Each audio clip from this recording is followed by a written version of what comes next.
Hello, my name is Ari Kulikov, otherwise known as Blunt Spork on YouTube and Spotify and everything else. I am a creator and musician from Melbourne, Victoria, and I am also a detransitioned woman. I was on testosterone from ages 18 and 19, a little bit into 20. I am turning 21 this year in November, and I'm going to talk to John today about some gender related stuff and other stuff, and I hope you guys learned something. Hello there, John Cuturilo here, the life coach of your listener. Thank you for joining me for another episode. Today, it's my absolute pleasure and excitement to be introducing my guest to you, Ari Kulikov. Ari is a creative artist and a critical thinker with a lot of meaningful commentary to make on numerous different matters.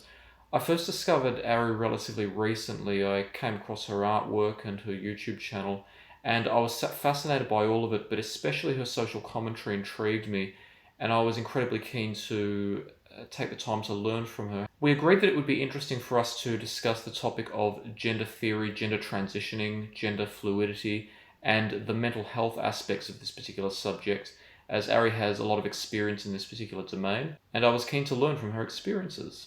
Hi, Ari. Thanks for joining us today. It's a pleasure to have you on. I've been really looking forward to having this discussion with you. How are you today? I'm pretty good. It's my pleasure to be here because this is my first podcast, actually, ever. So yeah, I'm looking forward to it. When I first approached you, what initially caught my attention was your very critically minded discussions of gender theory and issues surrounding it, such as gender dysphoria and mental health, and the relationship between the medical industry and how people work with their own gender identities.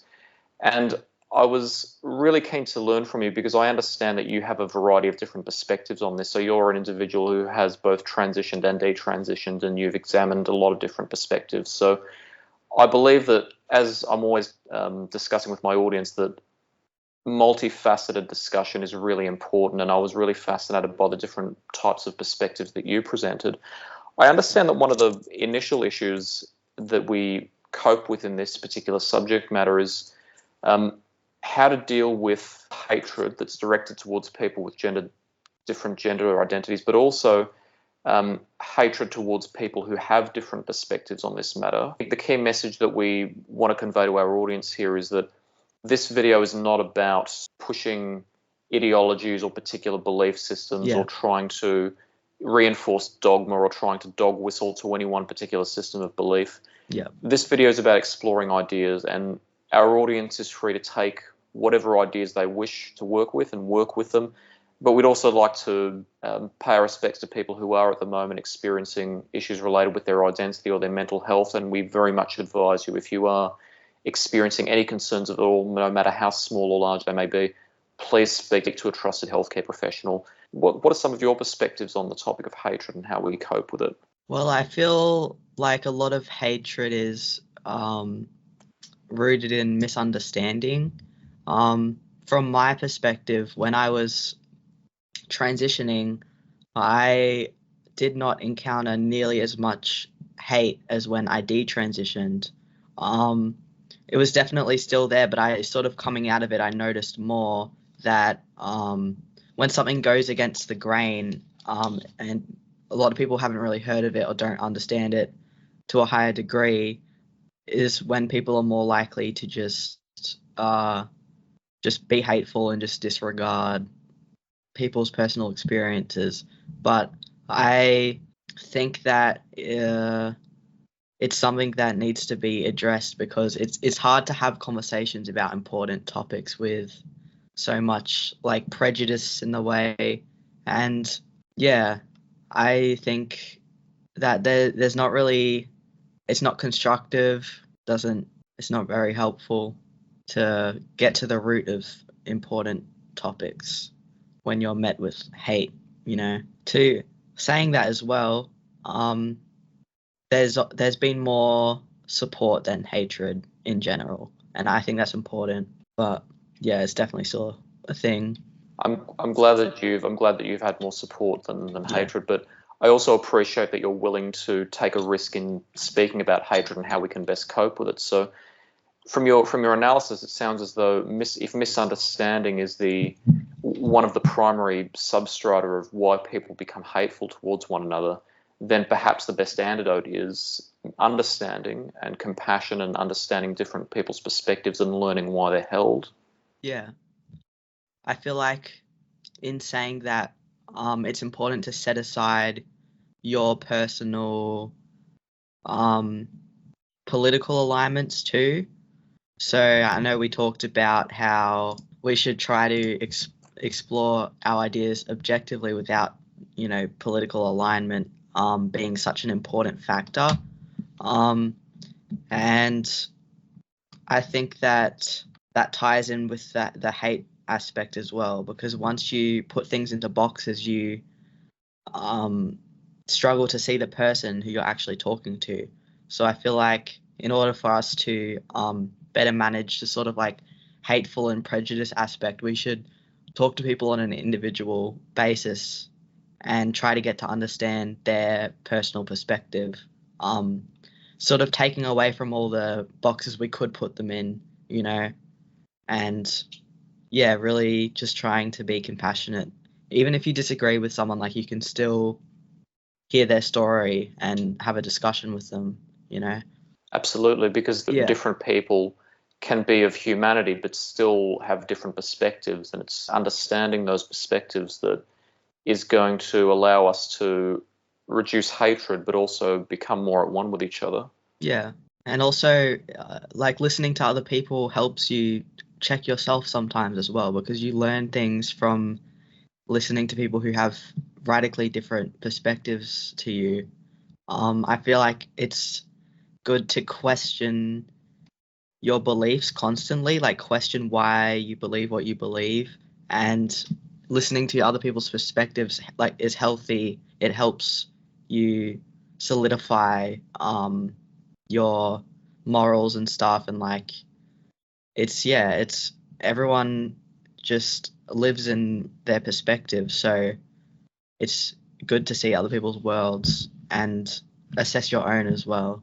When you take a political alignment, then it very strongly biases the whole activity involved in the dialogue. So you're going to be essentially priming your mind to always approaching the conversation with a view to proving your own ideology to be correct and the other person's ideology to be incorrect. We can all be ignorant in some way, and there's no shame in that as long as we're willing to enter into dialogue, sometimes with the deliberate aim of not knowing exactly what's going to come with it, but to learn something nonetheless, because you're inevitably going to learn something even if you don't know what it is yet.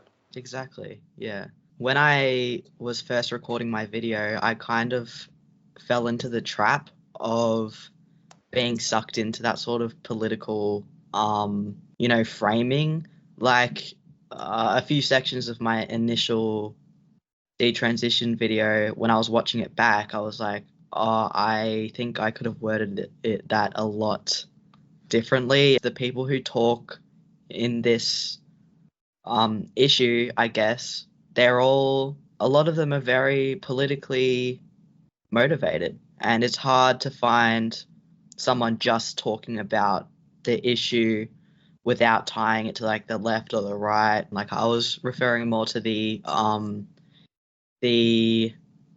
very out there activism on, I guess, people in the transgender ideology. So more not trans people who were pushing a sort of like false narrative, I guess, in some ways, because there are people now saying that it's boring to be straight, it's boring to be cisgender, and I was watching TikToks of people like showing me how to put binders on and stuff, and saying, like, that if you like express more masculine traits as a woman, then you most likely were trans. But that's not indicative of the entire like everyone who's trans. It's outliers that make their way into the media.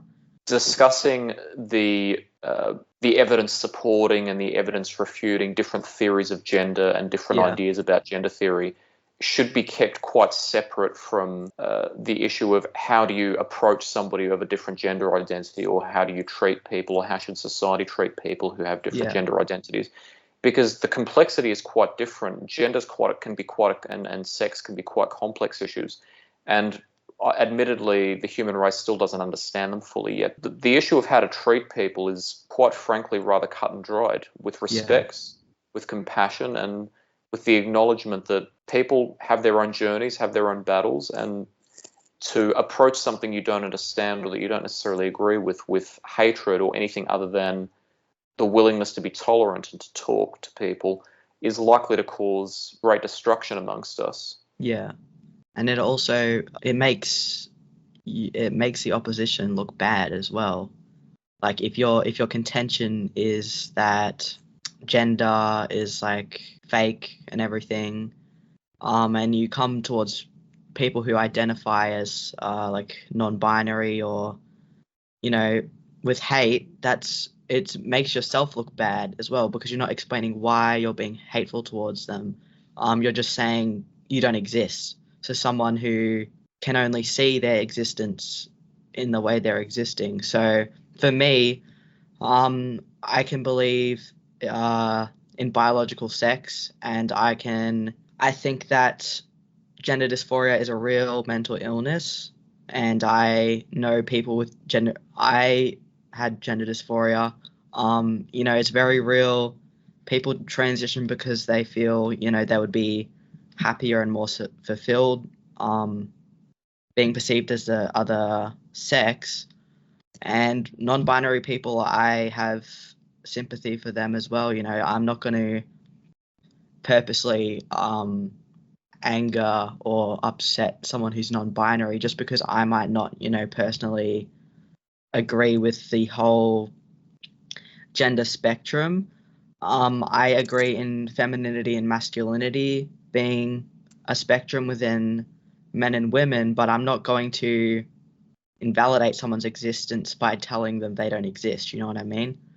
Like, I feel like it's very important to just set aside your personal beliefs and actually understand why someone is feeling the way they feel. But one of the key topics that we could establish before tackling some of the deeper ones is how understanding why some people might immediately come to the conclusion that when you disagree with their opinion that they might be that it might be an invalidating experience, because both of us have some rather broad experiences, and Yeah. I know that me, with my lived experience of mental illness, if anyone were to make a suggestion along the lines of this particular condition or this particular phenomenon is not a mental illness, and then try to make justification of it, especially if it's someone who's never had that experience, it can be quite frustrating and confronting. It's sometimes hard to imagine that when someone says that it's not done with any form of malice, but sometimes it may be, sometimes it may not be.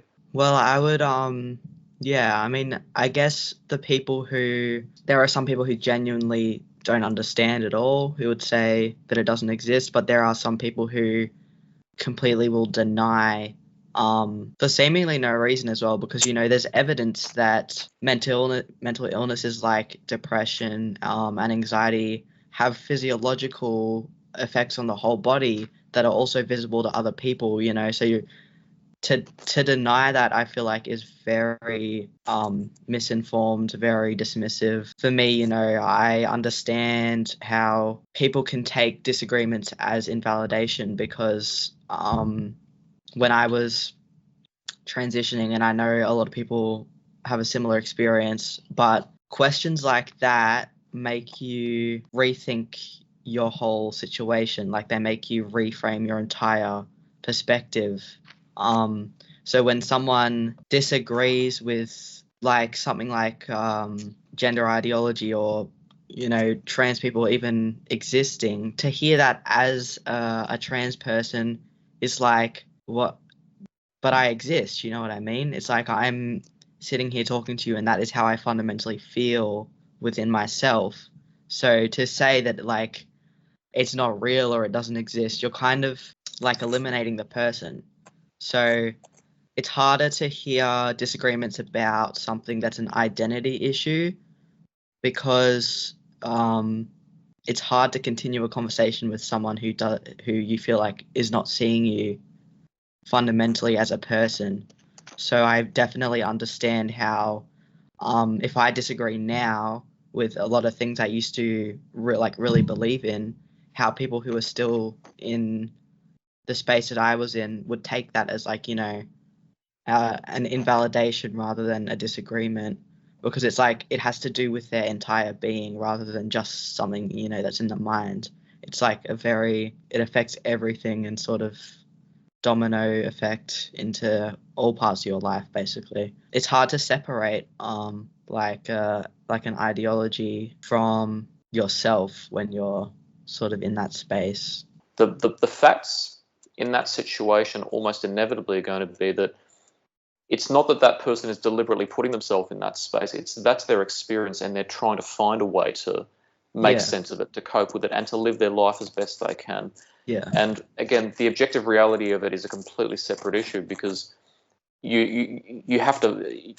We're still facing the subject of how to best help a person to overcome the challenges, because in the end there is something unsatisfactory that they're trying to overcome, and it's sometimes even more important to consider how you can best help that person than it is the yeah, objective reality of the situation, because objective yeah. reality is important, but it's not going to do much good to talk about objective reality if that person isn't enjoying quality of life and can't find what they need. Exactly. And I also feel like there's a certain point where you can get to psychologically where you can try to have discussions about what would be uh, objective reality. But when you're in that sort of space, when you're not really quite sure what your existence is yet, having those questions would be more detrimental than beneficial. And I do think in order to best help a person, like you need to step into their world and see what they're feeling at the moment. And because, yeah, if you throw someone, too far out of their field of perception, it's not going to get through to them the same way it would if you were ready to really critically question your reality. I know I definitely was not in a space at all to have discussions about objectivity when I was before I was transitioning and while I was transitioning. It wouldn't have gotten through to me at all. So I feel like when people are trying to help other people who are in a difficult mental space, it is best to step into their world and give them patience and do things procedurally, not all at once. Like, don't just dump a load of information onto someone who can't really process it. When you have to introduce somebody to a topic that might be confronting, in order for the helping to be most effective, it has to be gradual, and you have to give the person space to Yeah, develop all the underlying tools to cope with it, but also all the underlying knowledge and exploration that helps them understand it in context. yeah, Which is why I have something of a problem with the idea of producing a 60-second video on which somebody tries to debunk gender theory, or tries to prove gender theory, because in reality, the less time you have to express something, the more abrupt it's going to be, and the less yeah. contextual information you have to exclude, which means you're more likely to polarize people, and you're less likely to actually teach anyone anything. For me, like long form media will always be the preference because you need to get all of the context and the information, especially on like such serious topics.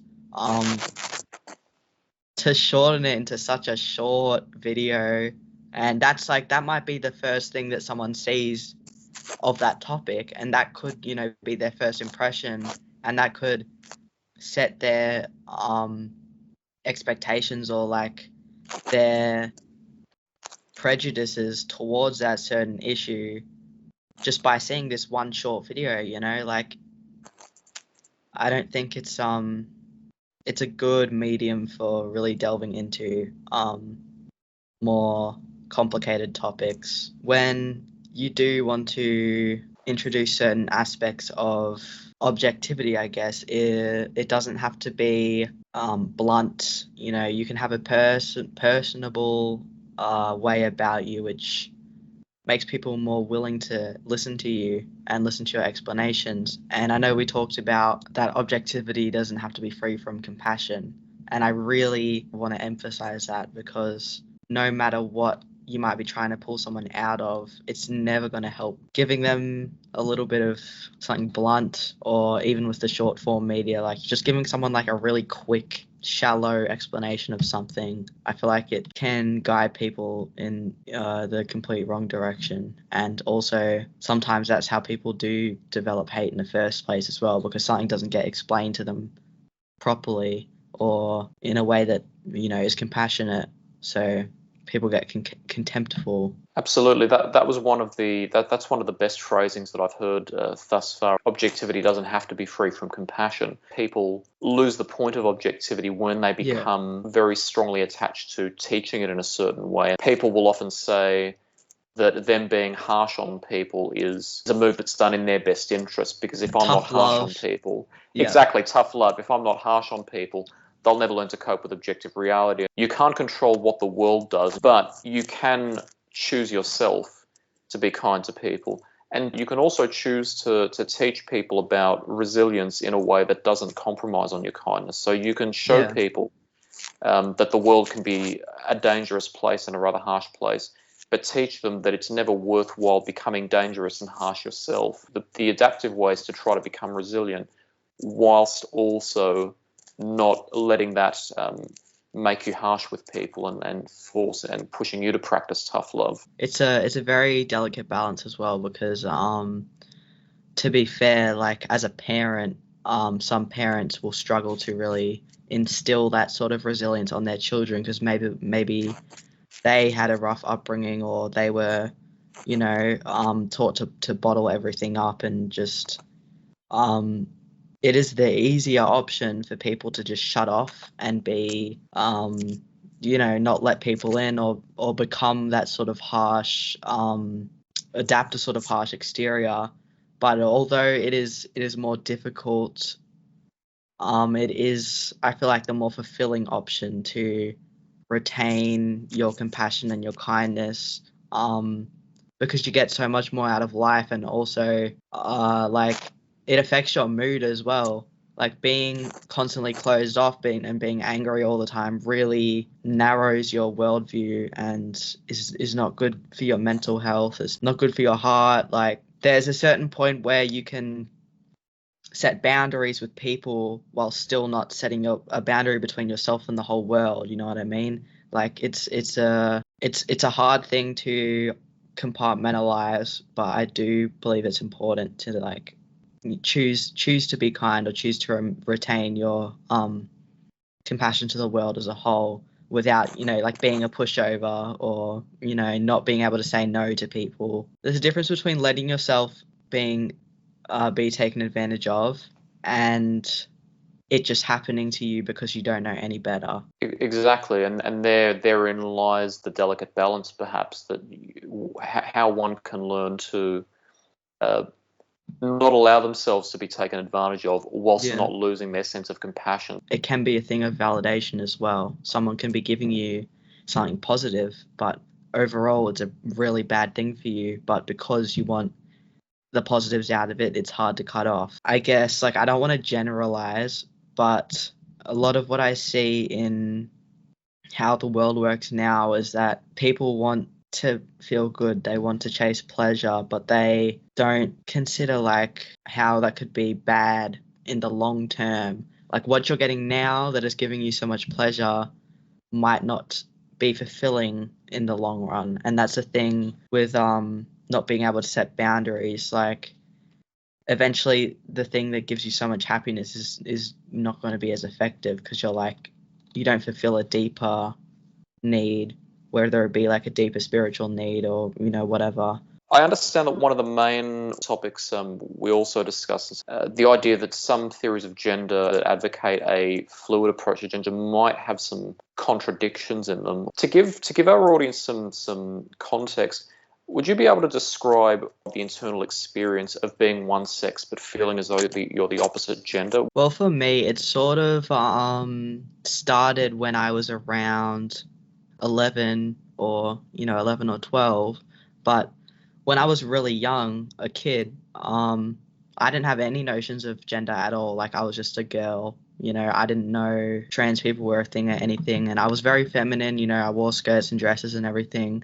But then, sort of when I hit puberty, I wasn't ready for it, and I was not ready mentally for the changes that were happening to me physically.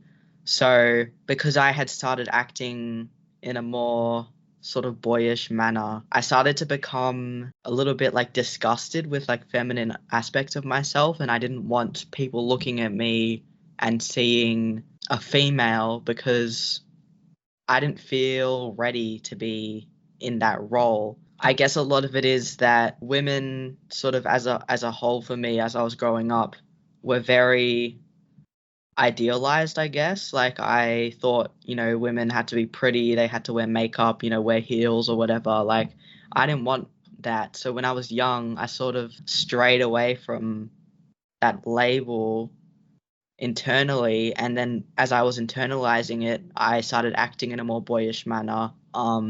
I preferred my dad over my mom, and I spoke more like him, and I started hanging out with dudes at school as opposed to groups of girls.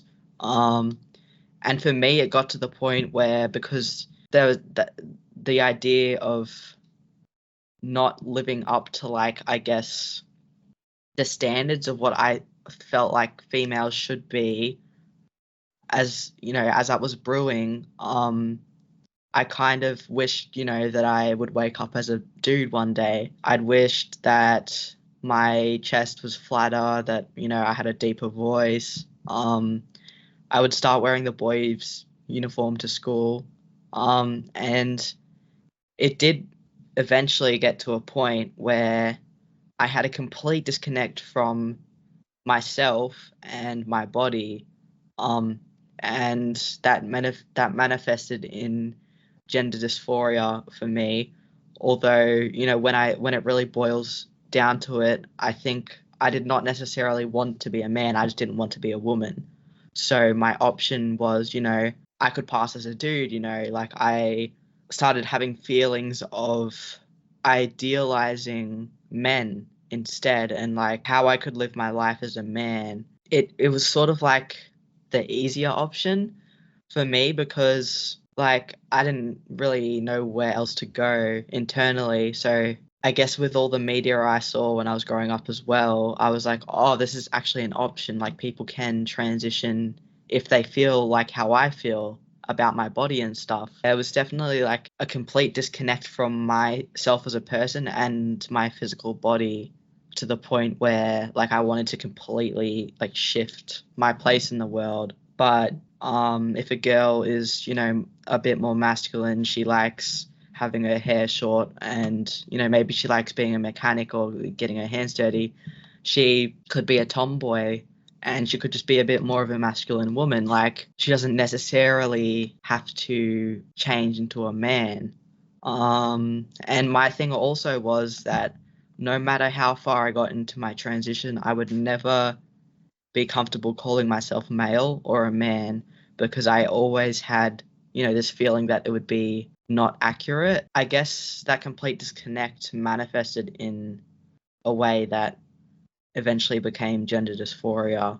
But it didn't start that way, really, for me. It just sort of developed. I'm wondering about the feeling of being disgusted with one's own feminine characteristics. And I'm Yeah. wondering that the time at which you started to feel that way, did you see those characteristics as feminine because you saw them in other females and you decided, well, if other females are doing this, that must be what feminine is, and then you saw it in yourself and decided you didn't like it? Or was there something else that said to you, this is femininity and I don't like it? I guess it was mostly just reliant on like perception of like other women, but also I guess anatomy wise too. Like I didn't want people looking at me and seeing parts that were associated with being female, because I also had like a large disconnect with other girls my age. I couldn't really get along with them. I didn't really have anything in common with them because when I was in grade 6, I had a female friendship group, but as soon as it started, puberty started getting a bit further along, I noticed I had less and less in common with what girls, would talk about or like have interests in. Like I wasn't that into makeup or like, gossiping or like, boys, like they would talk about boys and stuff, and I was like, they're my friends, like I just felt it really hard to connect with women. So I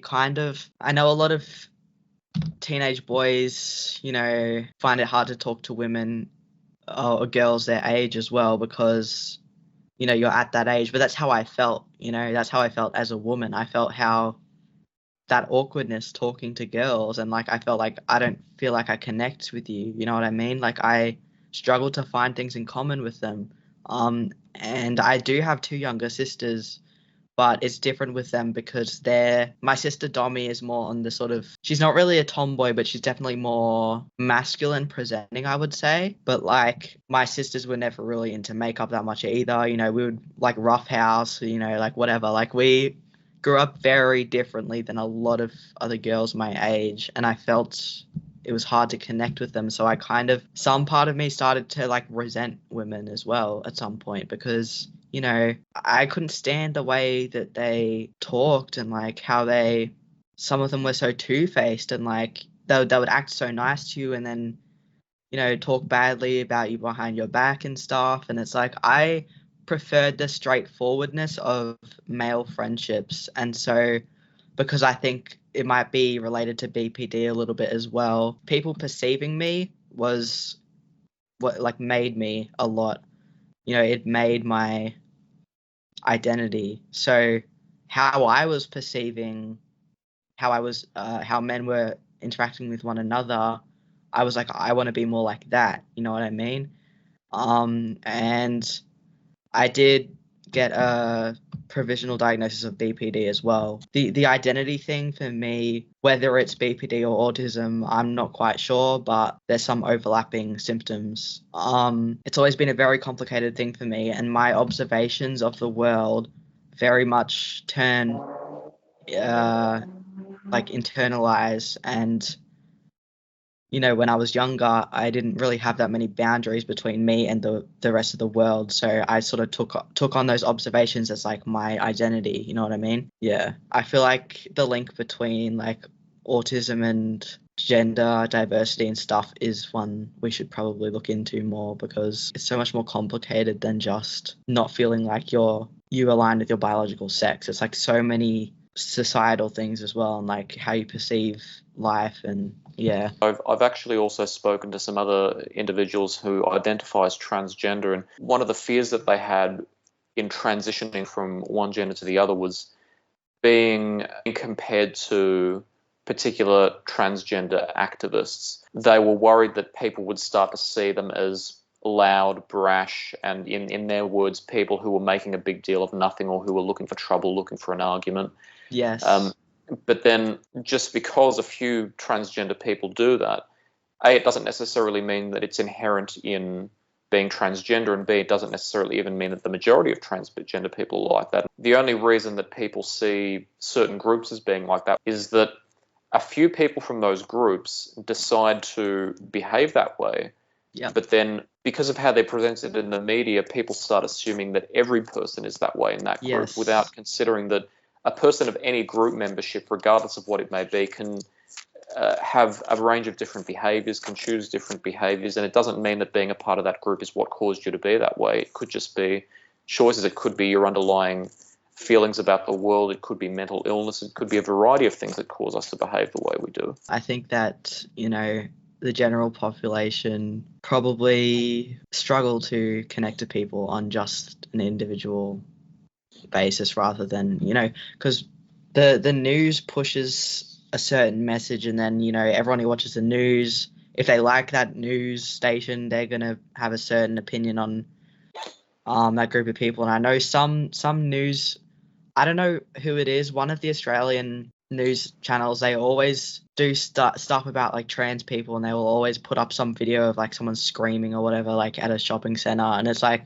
it's common sense that people in groups are going to have outliers that, you know, make the rest of the group look bad. But it's especially bad for things, you know, people who are transgender, because it's already such a confusing thing for people to grasp. So as soon as there's one thing you can grab onto say like, oh look, like they're acting like this, you know, it's easier for people who are prejudiced to grab onto that. And you know, instead of understanding the concept or just understanding that person, an individual person, they'll grab onto those examples, you know, that jump in the forefront of their mind. But when I was trans, I did not associate with the community at all. I didn't, you know, for similar reasons, because I didn't want to be viewed as one of those people, one of the outliers who were very, you know, made the rest of the group look bad.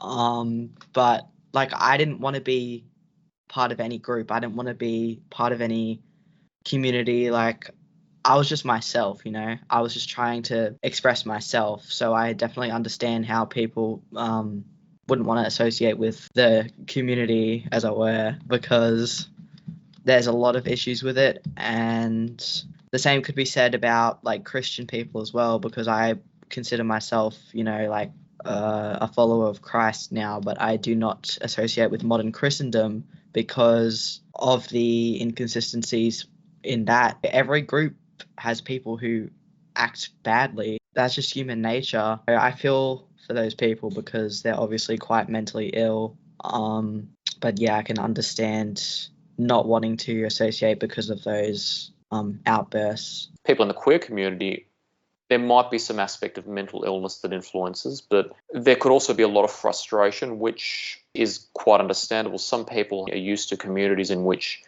homophobia is quite common. Their activism may be a sign of frustration that they're tired of how they've been treated. People have differences, but they're ultimately like their own person.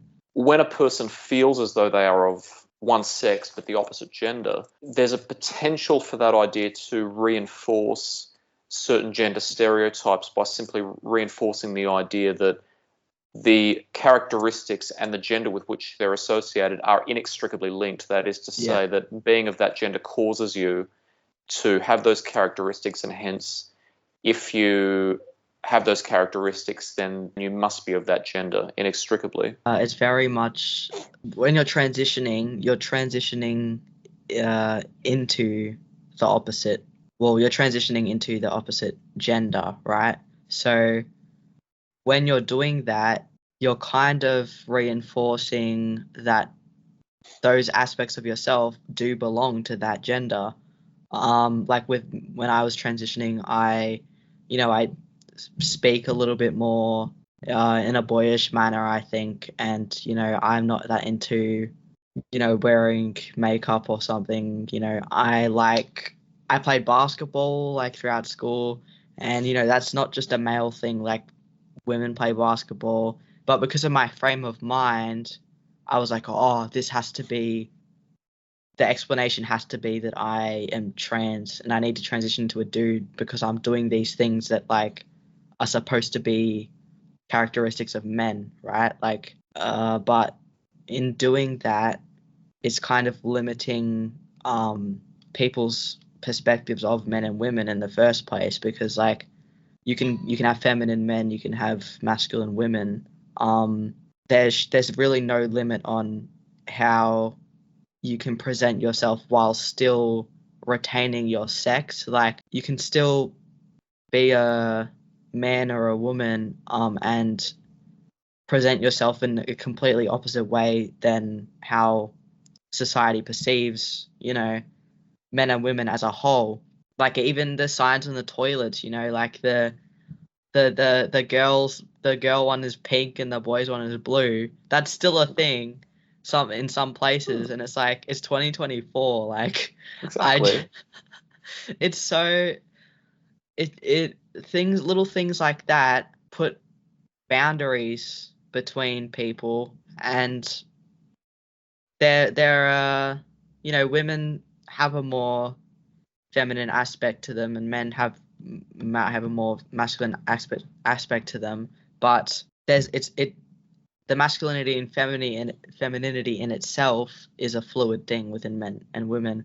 And yeah, I think, by saying, oh, this belongs to men or this belongs to women, especially in the act of transitioning, you're sort of going backwards in, acceptance or whatever, like, because you're reinforcing that those must belong to one or the other.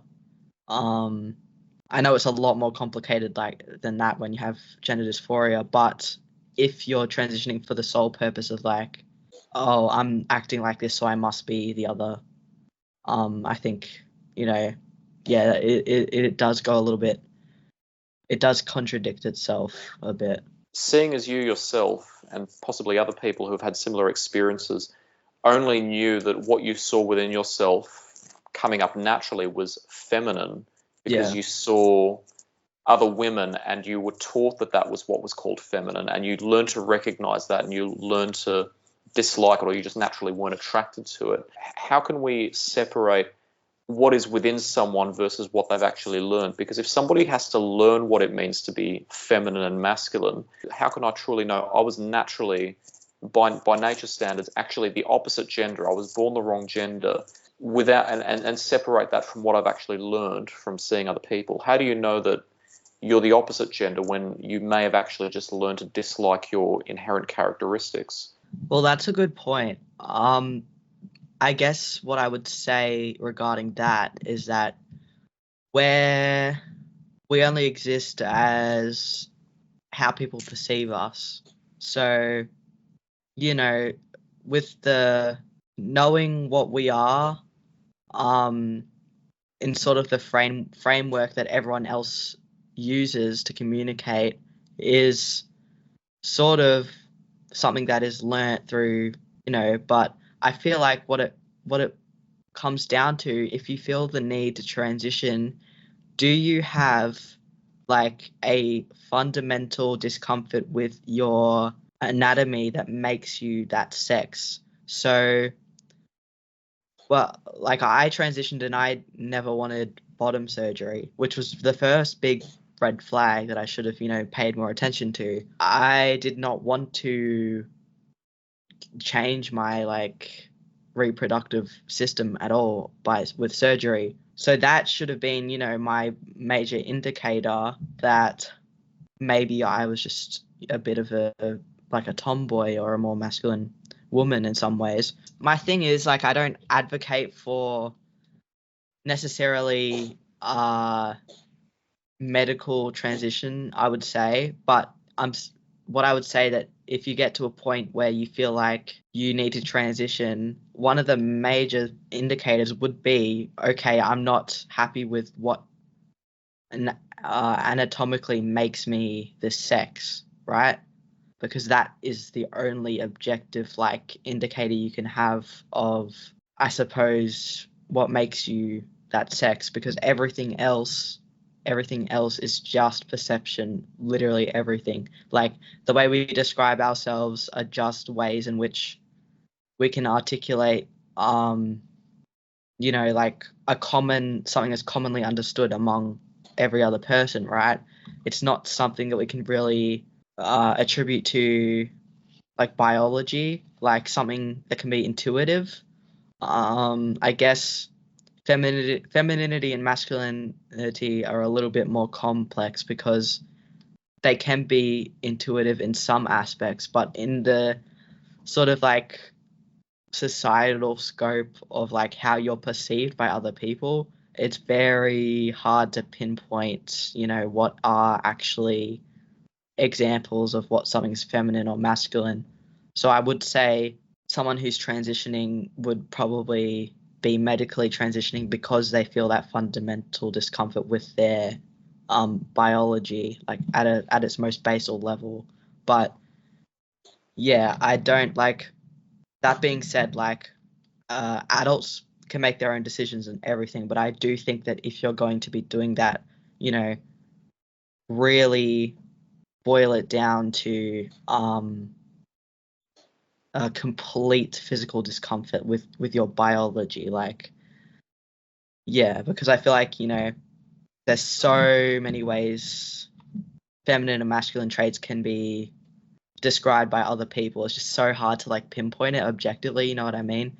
Like, it's just, yeah, it's hard to be an indicator for such a serious decision. So what's an innate and what's objective and what's subjective and what's only describable by our own standards? It really is quite. It can be difficult. That can be difficult to separate, because even though phenomena exist, it's really the only reason we understand them and the only reason we can describe them is because we devise language to speak about them in detail. And often language is how we think, and the way we use a language influences a lot about how we perceive something. So it can be difficult to pull apart, but it seems the common theme and the most important theme is how one feels comfortable in their body. Is it possible that a man who essentially has so much in common with a woman that he feels as though he must be a woman is not so much a woman, but a man with feminine characteristics? We perceive those women to be having those characteristics, and we, you know, categorize them as feminine. So if that the man in the hypothetical was having all of these characteristics, we might call him feminine in that context.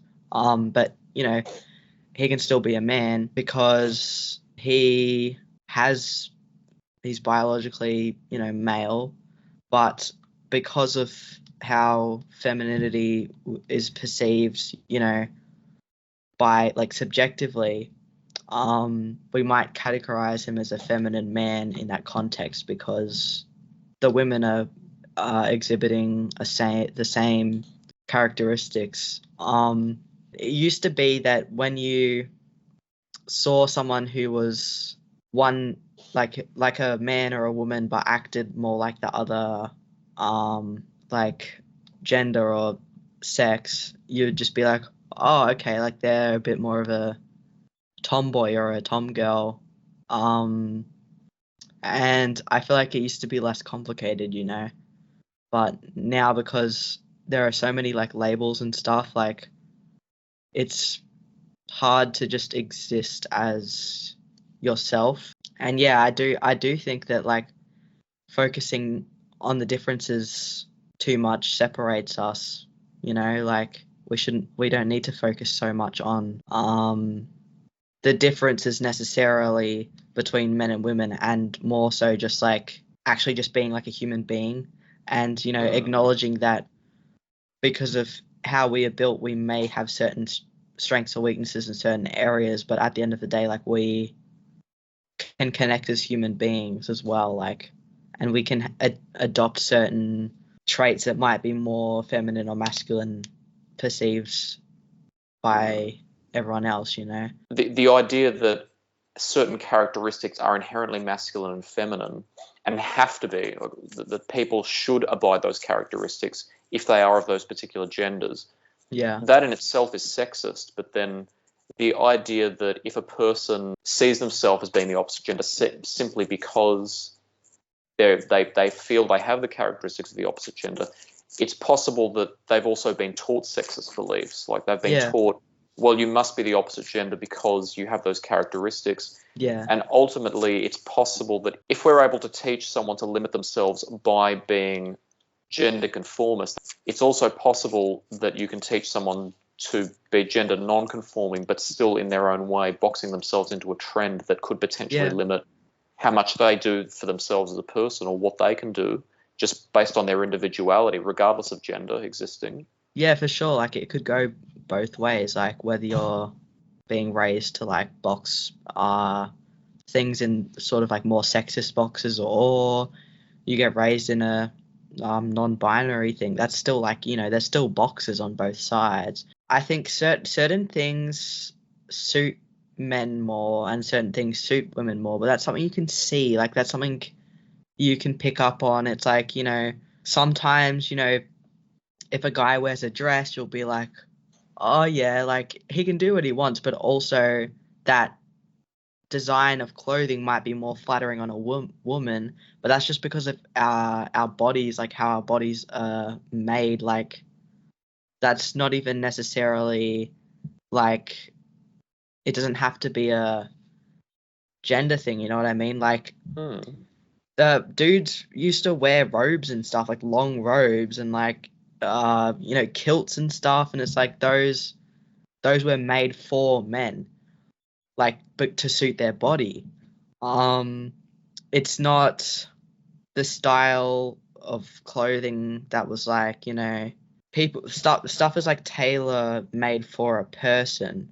It's not just things are not just limited to men or women. Like it's like something either suits a person, or that could be traits, that could be clothing, that could be how you present yourself, how you speak, suit a person, like an individual. Yeah, I like is a lot. You can take some of the complication away by just visually taking things in and being like, I don't know, like people are the way they are, and things get really complicated when we have all these boxes, and it could be just as bad on either side. It could be as bad on a more conservative side or a more free sort of like freedom of expression sort of side, but just being raised non-binary or something. Like there's just boxes everywhere. Like it doesn't matter what side you're on. And look, humans, I think, probably have an evolutionary predisposition to thinking categorically because it helps them make sense of the world. But at the same time, as we can see, it becomes problematic. And as you've said, from different perspectives, if somebody posits that, for example, because I'm a man, it's my responsibility to the world to be domineering, to be hard, and maybe to dominate this conversation, seeing as I'm the one who was naturally meant to be in charge, then you can see that that's a problem, because then it doesn't allow me to be productive. It's limiting. But let's say that there was another perspective. There could be another perspective, perhaps a very polarized opposite perspective, that says that it's my duty as a man to oppose absolutely everything that is associated with being male in order to destroy a system of oppression. Now, there are some things about me that are stereotypically male. There are some things about me that are not stereotypically male. What each individual has to do is make a decision about what fits in with them, what's right for them, and what allows them to best get on with people, and also what's right by them. Because in the end, if, for example, if a woman is agreeable, that is a stereotypically feminine characteristic. Like agreeability is a very feminine characteristic. But if she or a man, regardless of the gender, is too agreeable, then they leave themselves open to being exploited. And people do deliberately take advantage of agreeable people. So there are some things that are no good for any person, because any person can get harmed from them or cause destruction with them. But if a person just has the right amount of agreeability that gives them an advantage in certain activities, like, for example, in certain jobs or certain pursuits, then they can decide for themselves how to best use that, as long as it's not destructive and it doesn't cause them any harm. So either perspective, be it I must oppose this inherent characteristic, which, again, as you've said, there's credence to the idea that sometimes men and women are naturally born with different characteristics because Mother Nature wants us to work together in certain ways. And if those are your natural characteristics, then that's fine, as long as you are aware of them and you choose to follow them, and you're not simply doing that because somebody else is telling you to, because that's when authority starts to take over, and that's when it's not a good level of authority. I feel like we need guidance as beings, and sometimes the channel for which we are given guidance is not that great. Like the government, for example, might not be that great in certain areas, but we have that inherent need for guidance. And I can get my guidance, from reading the Bible or attending meetings, praying, but other people can get their guidance from political areas, and that's the difference. Like wherever we get our guidance from, we all have that common need of, like, we need to be we need to have something like guiding us, there's that need. It's easier to put things in categories because it helps us make sense of the world, but you can be free of those. You can really critically think about if they're doing you any good or if they're just, limiting. And I know a lot of women who are very headstrong, they're very self-reliant, and these might be considered more masculine traits, but they're like, they're you can see that they're women, you know what I mean? And I know some men who are a little bit more like vulnerable or a little bit more into their creative side, or like it's totally dependent on just the person. And yeah, it definitely limits having a productive conversation if you were to say just like you have to act a certain way because you're this or whatever. Like, Ari, another critical idea that you raised was the issue of the medical industry and how the medical industry addresses issues related to gender identity, gender dysphoria, and related mental health subjects. What's your experience with this, and what are some of your observations? my experience was very streamlined when I wanted to get on HRT. I had one appointment with a doctor, an initial appointment, and then my second appointment, she prescribed me HRT that appointment. So I wasn't required to actually undergo any therapy or any official like diagnosis process before I was given testosterone. Um, so she asked me a few questions about myself, but it was like probably a 5-minute process, the questioning process, and then she gave me some, like a sheet on the effects of testosterone or the effects that they knew of, because of course there were some that are not that well documented yet. Second appointment, they gave me my prescription, and I feel as though it was too easy. And when I did have a short amount of counselling, that was government provided, but this was before, a long time before I started HRT. And I had some concerns about autism. I wanted to see about getting a diagnosis. But they told me, like an autism study is about $2,000.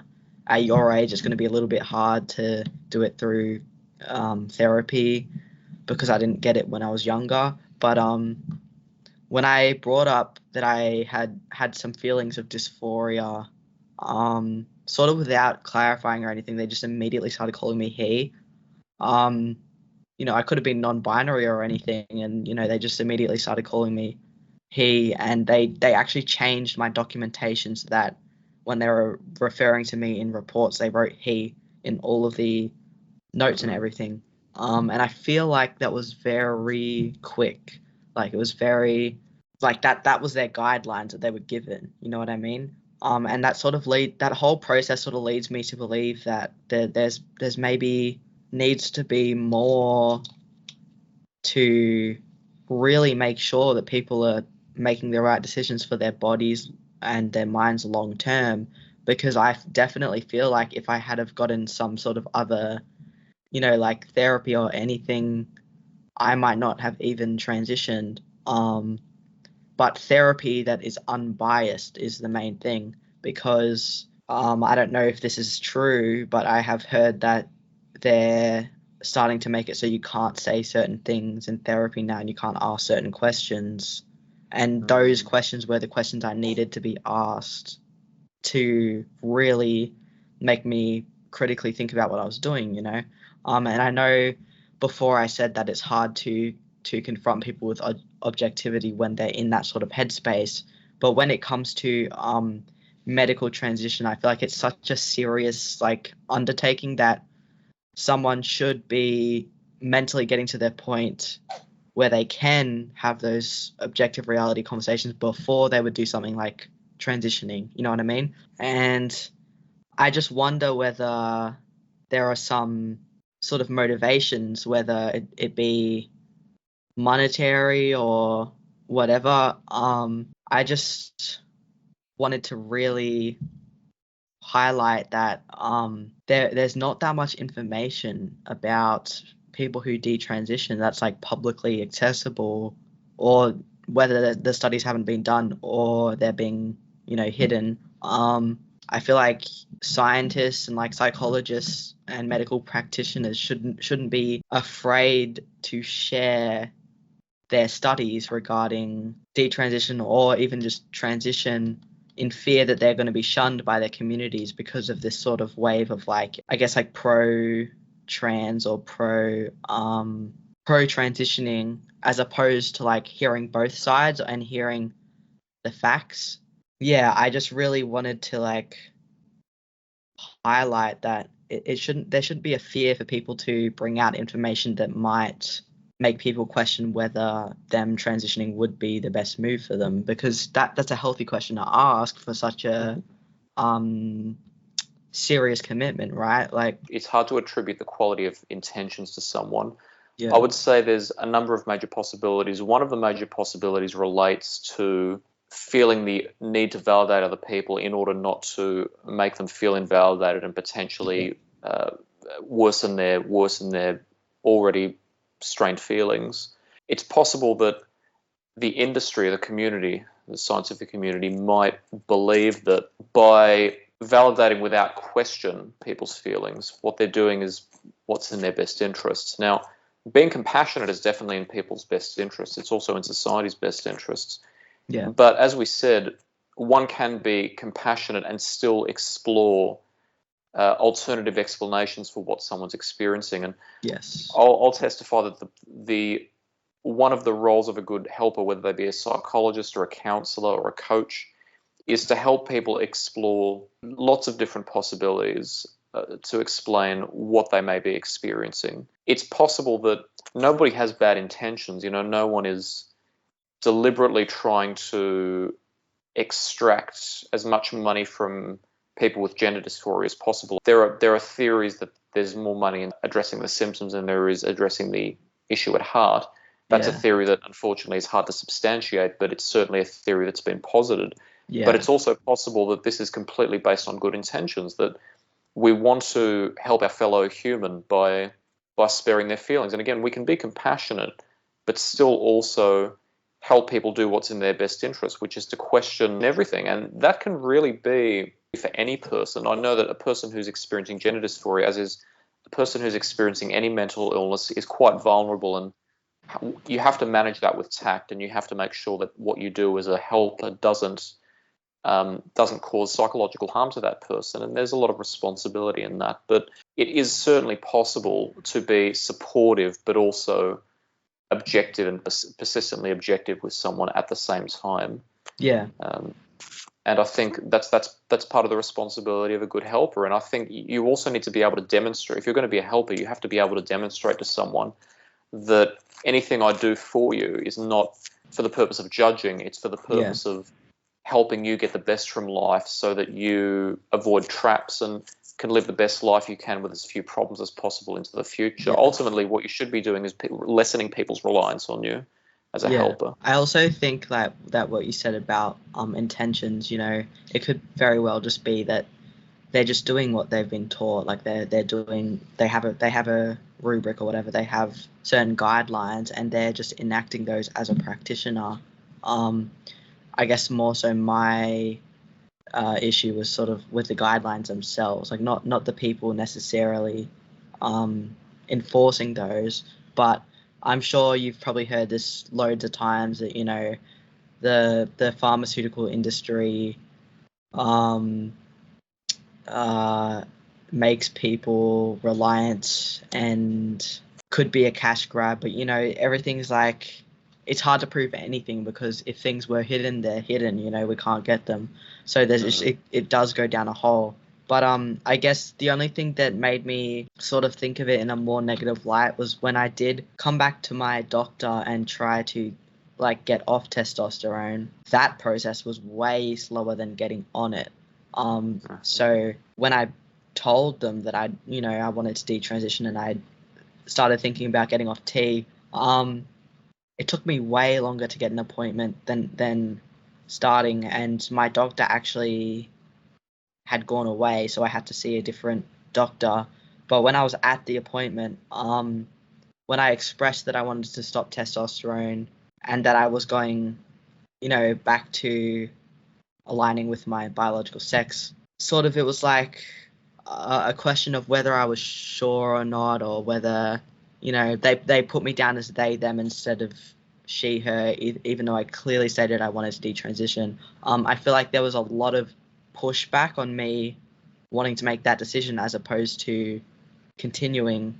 And when I actually asked like how to go about coming off testosterone, the nurse actually didn't know. She had to Google it during the appointment, and she actually went on Reddit to see like The nurse. Yeah, she went on Reddit to see how to wean off testosterone. And I came to her saying maybe I just lower the dose by like 1 pump every week until I'm at 0. And she like literally, she was on Reddit and she's like, sorry, I don't really know that much about this. So she like Googled it and she's like, yeah, that sounds fine. I'm just going to email your doctor and say this is what you're doing.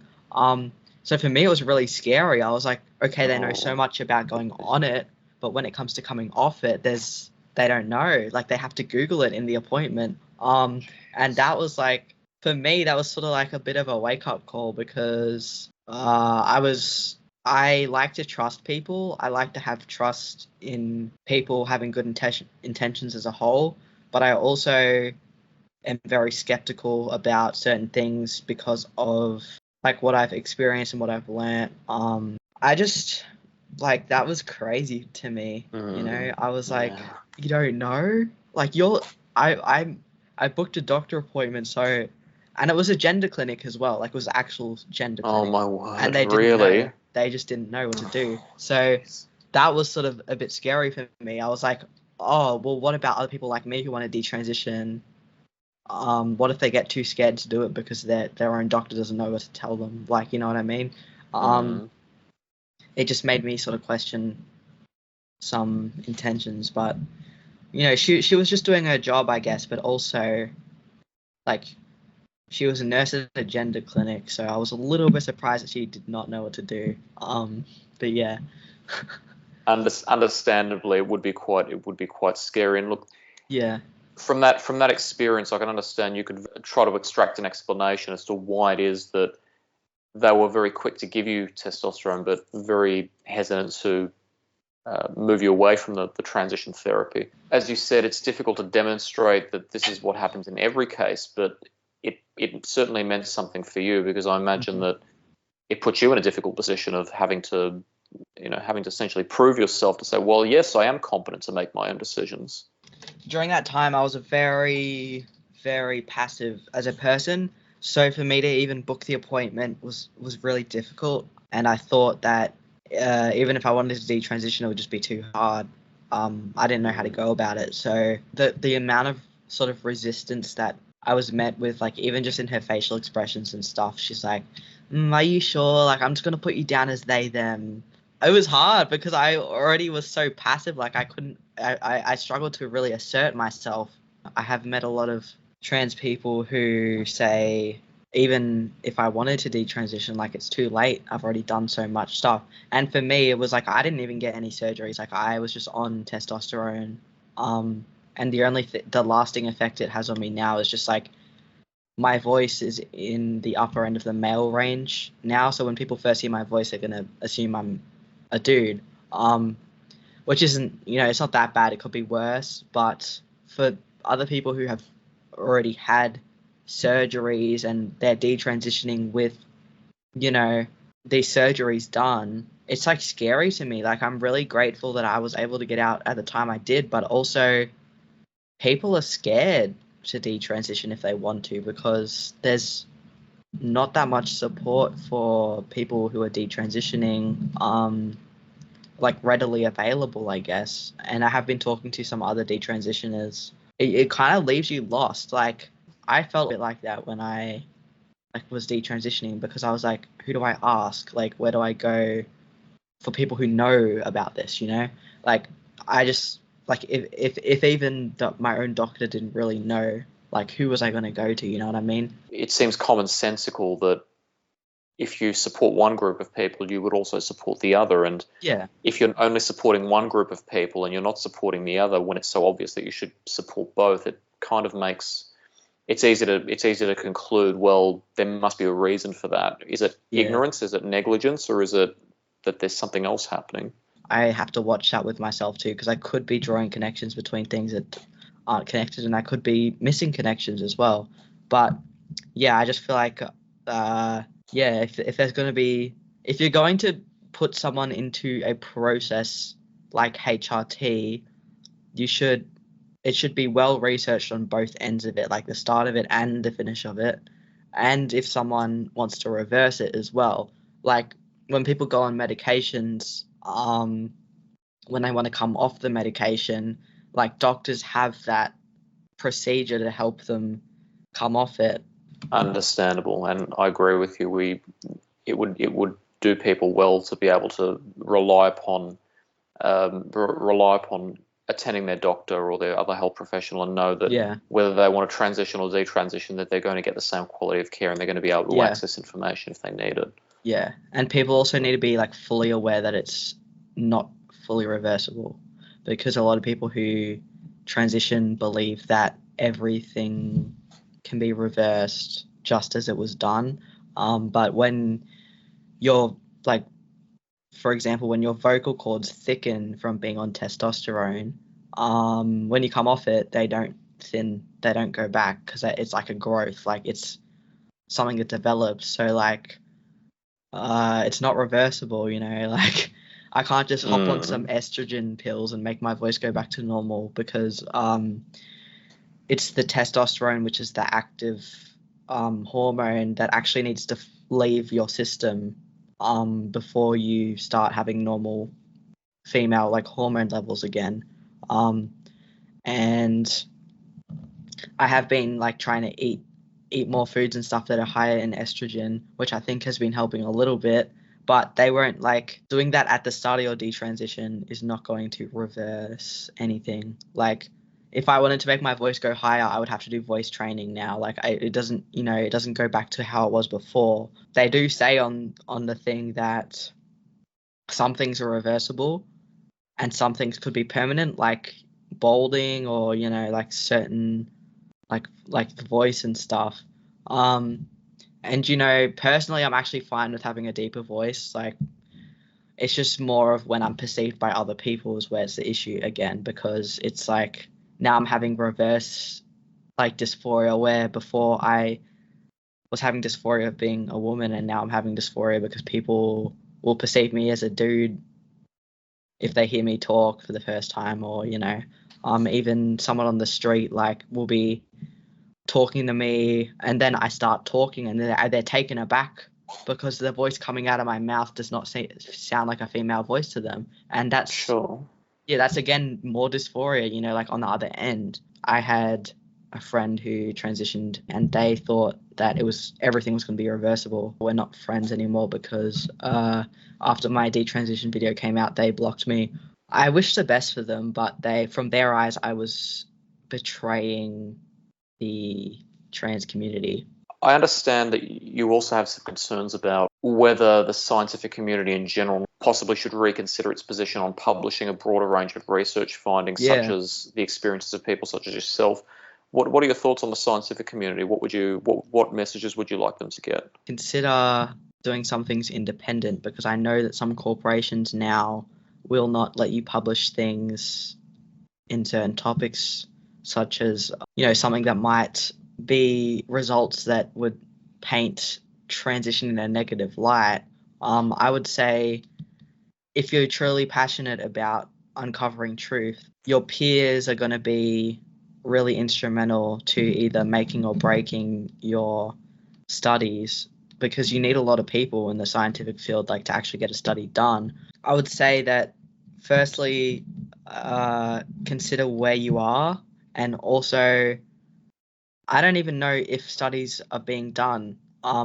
Like I said before, that they could be hidden, but I don't know that they're actually being done in the first place, because you need someone to fund them. You need people who are going to be on your team.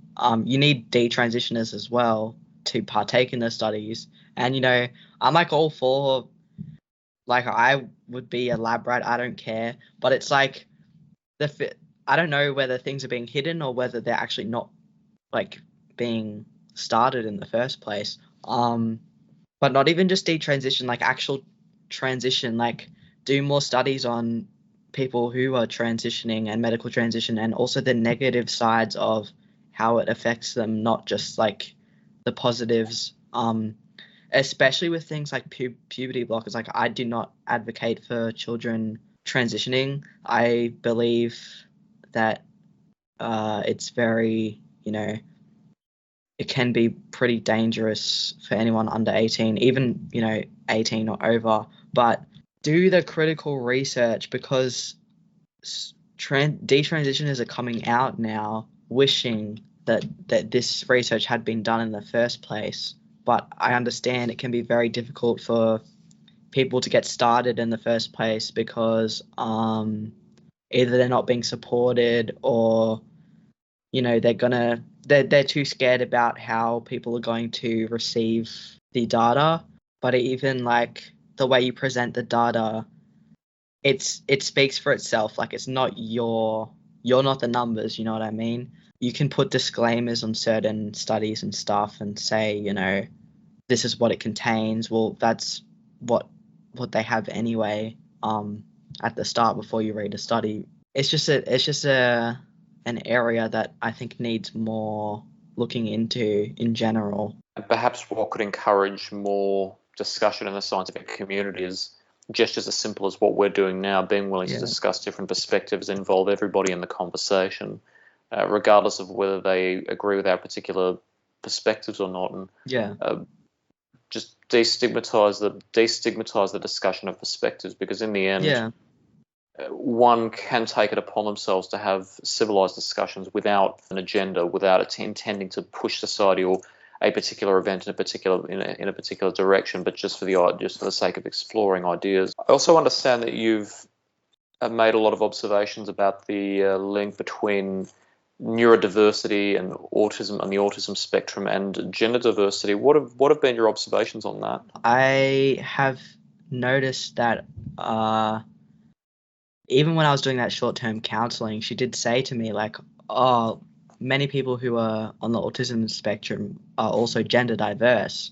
And that sort of was like, for me, it's like, okay, then let's draw the connection and figure out why that is. Because a lot of people like me who maybe have had trouble with their identity most of their lives, even not in the context of gender or femininity or masculinity, even just personality as a whole, it can be roped into so many different areas.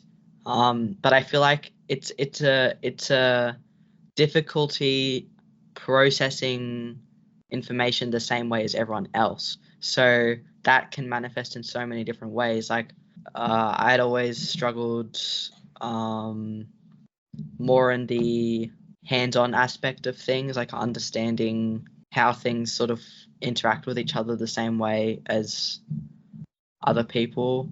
And I struggle with emotional, like, tone and like articulating myself properly. And that all sort of, like, for someone who's on the spectrum, I think you should be help with that. If I had been getting help with my issues with processing information and emotions and stuff, I might not have ended up developing such severe gender dysphoria, because I was able to have a more solid sense of identity. But because I completely did not get that addressed at all, like I didn't get any help for anything related to like autism, like symptoms. It just went directly to gender dysphoria. I feel like the logical step would be first go back to the root problem, right? Like, to go back to the first thing, which is like unstable identity. And I think that a lot of people who are on the spectrum are gender diverse now. You do see it a lot online. People will have, their pronouns or whatever, and then next to it they'll say autistic or on the spectrum. That link should be explored a little more, because autistic people who end up detransitioning might have avoided transitioning if they had help with, their identity issues in the first place. But yeah, I feel like it's an identity thing that then can manifest in areas such as like gender, and a lot of people who transition felt that way from a young age, whereas for me, I was just a normal, like, when I grew up, I was like what you would classify like a normal, like, little girl. Like, I didn't have any issues there. It was more when I got into puberty, because of that emotional processing issue, the identity issues and all of that, it then manifested into gender dysphoria. So I feel like if that had been explored a little bit more or addressed, I could have avoided the transition part. When I saw the doctors and the counselors, like, the way they were phrasing it was like, well, maybe the issues are all part of the gender dysphoria. But the way that I was explaining it and the way that it happened for me is that the gender dysphoria was the conclusion, not the beginning. It was what developed after the accumulation of all these other issues. Like, I had a provisional diagnosis for major depressive disorder as well, and like general anxiety and like, BPD symptoms. Like, there were so many things before I sought HRT, but I guess, like, that's retrospect. When I was actually in the appointments, I could have been trying to convince them that it was all gender dysphoria, so it would have been easier for me, because I didn't want to confront anything. But yeah, I guess that it can be hard to really penetrate that if, someone's coming to you thinking that it's all related to that, like gender dysphoria. But, for people with gender dysphoria who are not autistic, I can imagine it might be more like in a more acute feeling of the gender part of it, rather than the identity as a whole, like, issue. You get misdiagnoses and things happening all the time, where people have to see like maybe 6 different people before they get to the actual root, or they finally understand what's happening with them. It's hard to not want to just take what you're being told for the face value, and needing to see multiple people, because I did not see multiple people. Like, I saw a few people, but my experiences were not great. The first thing I did was at school, when I had like a telehealth appointment with a psychiatrist. It was a really negative experience. Like, she came on like 15 minutes late, and she looked really bored when she was hearing me talk. And like, at the end, she basically she told me to go on antidepressants, and she told me, that I had BPD, anxiety, and depression. And she told me to see my doctor about antidepressants. And then I was like asking a question at the end, and she like ended the call like while I was asking a question, and I like cried so much after that. I wasn't motivated to pursue any other help because of that experience. And I feel like a lot of people, like, if they get that negative experience and they're already, suffering mentally, they're going to be less likely to try and actually get help, like, get a conclusion. But, I did end up going to those other counselors, and while it was very like validating, they also did give me like this diagram for like states of emotional arousal. So like when you hit, mania, and then when you were in the highs and lows. And that graph that they gave me was the first time where I was like, oh, that actually makes sense to me, because I learned better through theoretical things. That graph was really helpful for me, and I feel like, if I had more stuff like that, that would have been more helpful. Despite these measures that we take in trying to be tolerant of each other, unfortunately, sometimes discrimination does happen. And to deny it would be to completely ignore the reality that people, as long as people exist, there's going to be prejudice and there's going to be people who suffer discrimination just based on how they look or what they call themselves, or some other aspect that is completely inconsequential to their humanity. There are different arguments on discrimination of people who are gender diverse. Some would say that people who are gender diverse are more likely to suffer discrimination. There are some people who are on the polar opposite, say that people aren't really discriminated against because it's illegal, which isn't an argument in its own right, because just because something's illegal, it doesn't mean it doesn't happen. What are your observations about discrimination? There's always discrimination everywhere. Like, people who are gender diverse would experience discrimination more in areas that are less like tolerant of that type of thing. It lessens over time, but it's still to the point where, like, you can't deny that people get discriminated against. I would argue that one of the reasons that it can be difficult to measure is that sometimes it can be difficult to find somebody's motives. And also, like, it's hard to define unless it's like blatant, like someone's blatantly saying, you're part of this group, so I hate you, like, because that does happen as well. And there's also the phenomenon of dog whistling, in which people try to indicate that their opinions are more moderate than they actually are, and they're doing that to gain favorability. So, for example, there might be people who genuinely hate trans people, but who might appear to agree with us and the conversation we're having. And perhaps some people might think that we're dog whistling by expressing opinions or perspectives that are not necessarily congruent with the current paradigm that is generally accepted when it comes to gender theory. Now, it's impossible to disprove it's impossible to prove or disprove either of those suppositions, because you can never really demonstrate objectively somebody's motives. But I will say something to that at the end of the discussion. But that's one of the difficulties. Like, I love humanity. Like, even though there's so many things to be critical of, like, I like talking to people. Like, doesn't matter what we might believe. Like, it's good to just have conversations. Absolutely. I couldn't have said it better myself. Something I say is, we're all soldiers in the war of life. We all face our struggles. We're all eventually going to die. We're all going to face adversity. If we hate each other, then we're going to cause ourselves and each other more adversity than is necessary. So let's try and get on as best we can, because in the end, we're not on this earth for very long. Ari, thank you so much for joining us today. Do you have a parting message for our audience? I would say, be nice to your fellow human. Like, hold a door open for someone sometimes, like, smile at people when you walk down the street. Like, there are things to be joyous about so much as there are things to be sad about, and it's fine. Like, just try to find peace within yourself and value critical thinking as well. Do not be easily led astray or easily swayed in a certain direction. Well said, Ari, well said.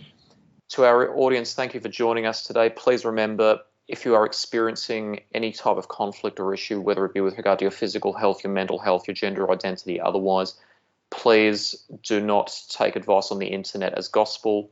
Talk to someone you trust. Seek the advice of a medical practitioner. Get help. It's never too late. You are valued. Also, I'd like to extend an invitation to anyone out there who might feel a little bit at odds with the conversation. Whether you agree with us, whether you would disagree with us, I would very much love to hear from you. I value the experience of talking to different people, even if we don't necessarily come to the same conclusions. Ari and I might have different perspectives, but I've really enjoyed this session, Ari. I've learned something from this, and I'm really, really happy to now be able to carry that with me and use it in critically examining the world. So thank you for joining us, and in the meantime, take care.